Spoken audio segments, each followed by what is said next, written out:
अखिल sir, Delhi की बात है, रेखा गुप्ता के साथ ये जो मिसबिहेव हुआ, निश्चित तौर पे इसको सही नहीं माना जा सकता है। लेकिन क्या इसको विरोध से जोड़ करके देखा जाए, विरोध की स्थिति से देख करके जोड़ा जाए, या आज सरकारें जो गूंगी बहरी हो गई हैं, जनता की आवाज सुनना ही नहीं चाह रही हैं, केवल अपने फैसले थोपने के अलावा, ये उसका नतीजा माना जाए? जय संविधान। देखिए रामप्रकाश जी, मैं समझता हूं जैसे पुरानी कहावत थी कि अगर आप गड्ढा खोदेंगे दूसरे के लिए तो उसमें गिरेंगे। आपने अरविंद केजरीवाल का उदाहरण लिया। जब शीला दीक्षित दिल्ली की मुख्यमंत्री थी, शीला दीक्षित जी को अरविंद केजरीवाल गैंग ने थप्पड़ लगवाया था। फिर भारतीय जनता पार्टी ने अरविंद केजरीवाल को थप्पड़ लगा दिया। अब भारतीय जनता पार्टी के मुख्यमंत्री को किसी और व्यक्ति ने थप्पड़ लगा दिया। तो ये तो चक्र चल रहा है, ये थप्पड़ लगते रहेंगे, ऐसे ही होते रहेंगे। अच्छा, केवल थप्पड़ की बात होती है रामप्रकाश जी तो भी हम निंदा करके केवल बाज आ जाते।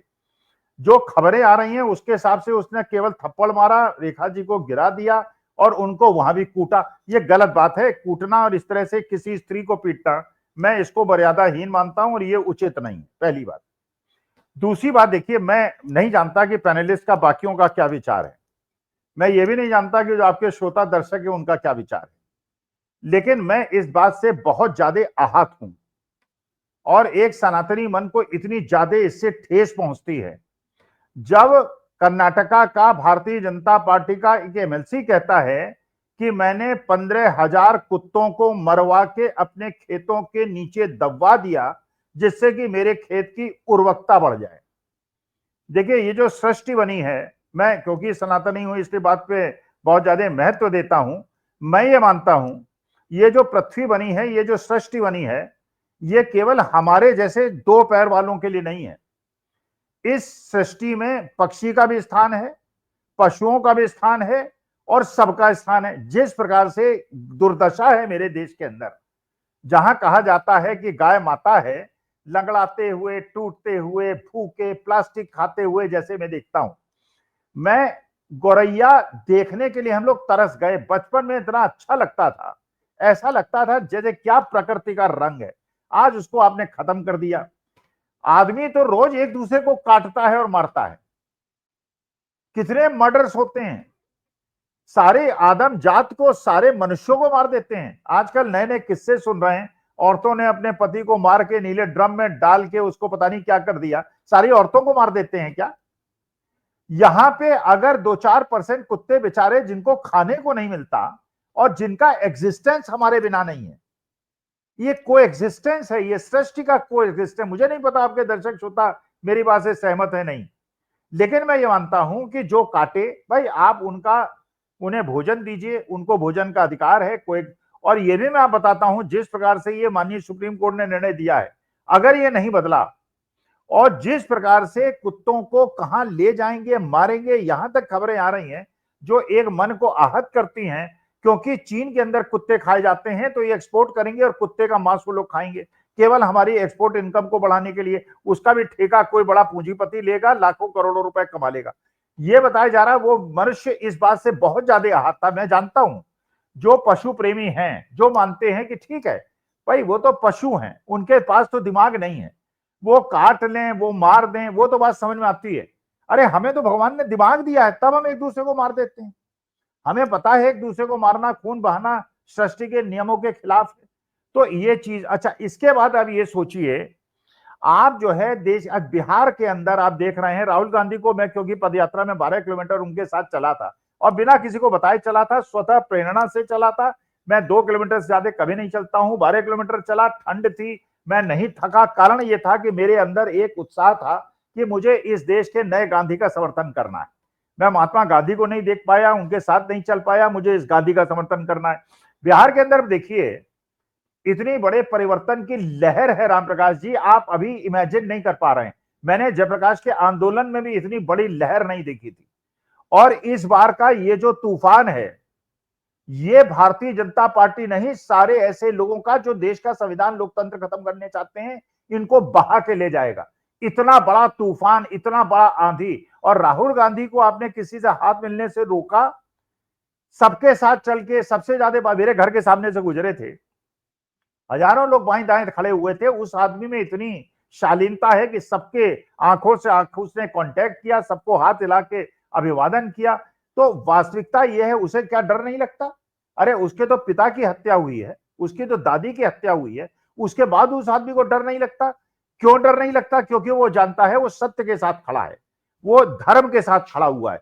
लेकिन अगर आप, रेखा गुप्ता ने जो स्टेटमेंट दिया था कुत्तों के बारे में, ये स्टेटमेंट कोई कुत्ता दे देता तो खराब न लगता, लेकिन कोई आदमी दे और एक प्रदेश का मुख्यमंत्री दे, और दिल्ली के अंदर जैसे गरीबों की झुग्गियां उजाड़ी गई हैं और जैसे बुलडोजर से उनको तोड़ा गया है और बड़ी बड़ी कोठियां जो इलीगल बनी है उनको नहीं तोड़ा गया है, तो रेखा गुप्ता जी की ऊपर जो अटैक हुआ है ये बड़ा ऐसा अटैक हुआ है जिसमें उनको बहुत ज्यादा पीटा गया है। ये उचित नहीं है, मैं हिंसा की भर्त्सना करता हूं, लेकिन ये जो नेताओं को भी सोचना चाहिए कि गरीब जनता के साथ जिस प्रकार से वो अन्याय कर रहे हैं, ऐसे ही मार देते हैं, कहीं उठा के पटक देते हैं, उनके हाथ पैर तोड़ देते हैं, तो जनता से बड़ा लोकतंत्र के अंदर कोई नहीं होता है।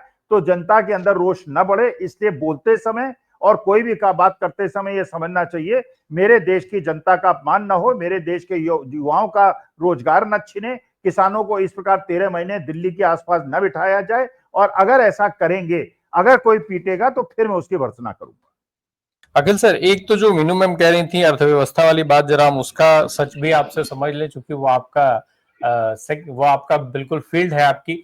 जरा समझा जाए कि अर्थव्यवस्था वास्तव में सरप्लस है, हम दुनिया की चौथे नंबर की अर्थव्यवस्था बनने के कागार पर तो खड़े हैं, लेकिन हम उसी देश में रहते हैं जहां 80-85 करोड़ लोग 5 किलो राशन पर जिंदा हैं, 5 किलो राशन पर उनको जीवित रखा जा रहा है। और क्या वास्तव में अर्थव्यवस्था सरप्लस है, या फिर हम लोग कर्जा लेकर के घी पीने का काम कर रहे हैं? क्योंकि कर्ज हमारी अर्थव्यवस्था से ज्यादा तेजी से बढ़ा है अभी तक, जिस तरीके से हम लोग लिखते पढ़ते हैं। तो जरा एक तो छोटा सा वो, साथ में ये जो सुनवाई नहीं होती है लोगों की, हमारी समस्या अगर है, किसी की देश में किसी की समस्या है और अगर उसकी सुनवाई नहीं होती है, जिस तरीके की घटनाएं आती हैं कि भाई सुनवाई, पुलिस के पास फरियाद लेके गए, पुलिस वालों ने उसको मारा पीटा, हॉस्पिटल में मरीज जा रहा है, भीड़ हो गई, डॉक्टर्स मारने लग जा रहे हैं, नर्सेस के साथ किस तरीके का बवाल हो जा रहा है, तो ये सारी परिस्थितियां भी ऐसी मानसिकता को बढ़ा रही हैं। देखिए राम प्रकाश जी, सबसे पहले तो जो मीनू जी ने कहा, असल में आज तक मैं हमेशा, जब भी मैंने मीनू जी को सुना है, हमेशा उनसे सहमति ही जाहिर की है।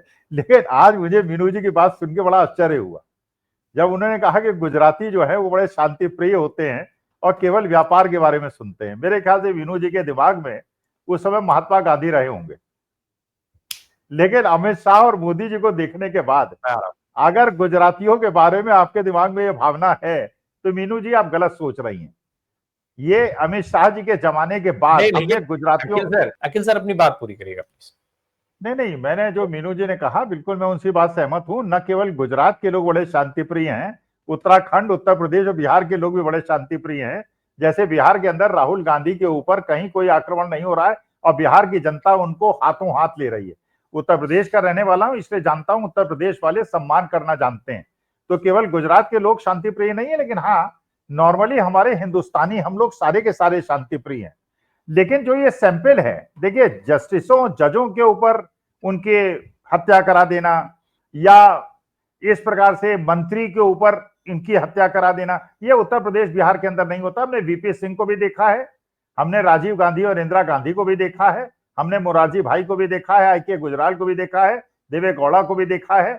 इस प्रकार से उत्तेजनात्मक और इस प्रकार से हिंसा का माहौल बनाते हुए जैसा अब हम लोगों ने गुजरात वालों को देखा है, ऐसा बाकी देश वालों को नहीं देखा है। नंबर एक। नंबर दो, देखिए, आपने अर्थव्यवस्था की बात पूछी, दो उदाहरण मैं देता हूं केवल जनता के लिए, और बार बार मैं ये उदाहरण देता हूं।